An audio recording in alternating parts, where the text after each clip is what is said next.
শাশ্বত ভারত কথার মধ্য দিয়ে চালিত সকলকে স্বাগত, শুভ সকাল। এর আগের ভিডিওতে পদ্ম ফুল নিয়ে বলেছি, কিছু অংশ বলা হয়েছে, আবার দ্বিতীয় পর্বে বলছি। পূজার ফুল পদ্ম।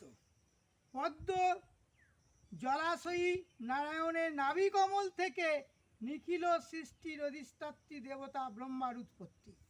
আর পালনকর্তা শ্রী বিষ্ণুর 4 হাতে 1 হাতে তার প্রিয় ফুল পদ্ম। সংহারের দেবতা মহেশ্বর ধ্যানমগ্ন শিবকে পার্বতী দেবী পদ্ম ফুল দিয়ে পূজা করেছিলেন। ভগবান বিষ্ণুর নাভিতে পদ্ম আছে বলে তার এক নাম পদ্মনাভ। শ্রীরামচন্দ্র সীতা উদ্ধারের আগে পম্পা সরোবরের পদ্মের কুড়ি দেখে বিজয় অভিযানের সংকল্প গ্রহণ করেন। পরবর্তীকালে দেবী দুর্গার অকালবোধনে শ্রীরামচন্দ্র শুভ বিজয়ের দত্তক পদ্মের অঞ্জলি দিয়েছিলেন। রামচন্দ্র ও শ্রীকৃষ্ণকে বলা হয় পদ্ম আঁখি। বিদ্যার অধিষ্ঠাত্রী দেবী সরস্বতী হচ্ছে শ্বেতপদ্ম বাসিনী, তার পূজায় শ্বেতপদ্ম ব্যবহার করা হয়। ধনদেবী লক্ষ্মী পদ্ম ও অঙ্কুশ ধরিণী পদ্মধারিণী। বৈদিক সাহিত্যে উপনিষদগুলিকে পদ্মের মানে অনেক গৃঢ় তত্ত্বকথা আবাসিত। ভগবান বুদ্ধ সুদাস নামে এক ভক্তের নিবেদন করা পদ্মে অঞ্জলিকে অলৌকিকভাবে ধর্মচক্রে রূপায়িত করেন বুদ্ধ মূর্তি পেছনে, তাই সেই পদ্মচক্র দেখতে পাওয়া যায়। বৌদ্ধ ধর্মে পদ্ম পবিত্র, বুদ্ধ প্রতি তার প্রিয় ফুল পদ্ম।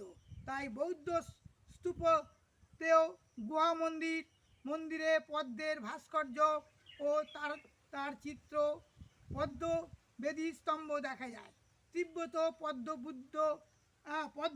বুদ্ধ প্রতীক রূপে পূজিত হয়ে থাকে, রূপায়িত হয়েছে।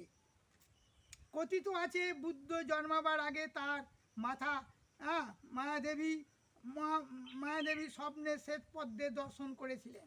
হরপ্পা, মহেঞ্জোদারো, অজন্তা, ইলোরা গুহাচিত্রে মন্দির ভাস্করে পদ্ম ফুলের রূপায়ণ, বিশেষ করে মৃত পাত্রের গায়ে আঁকা অলঙ্করণের আমরা দেখতে পাই পদ্ম ফুলের আভাস।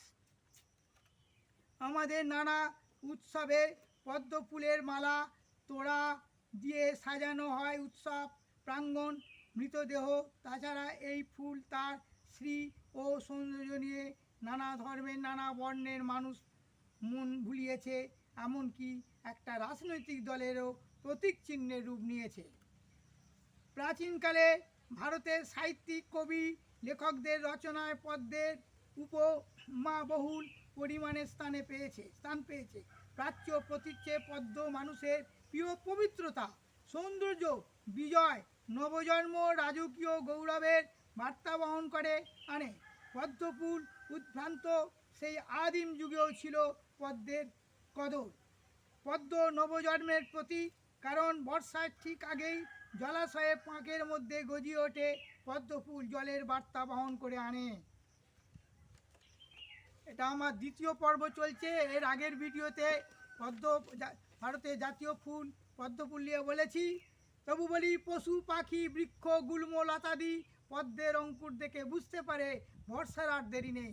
জলের অপর নাম জীবন। গ্রীষ্মের দাবাত হয়ে প্রাণদায়ী জলের ধারায় প্রকৃতি আবার জেগে ওঠে।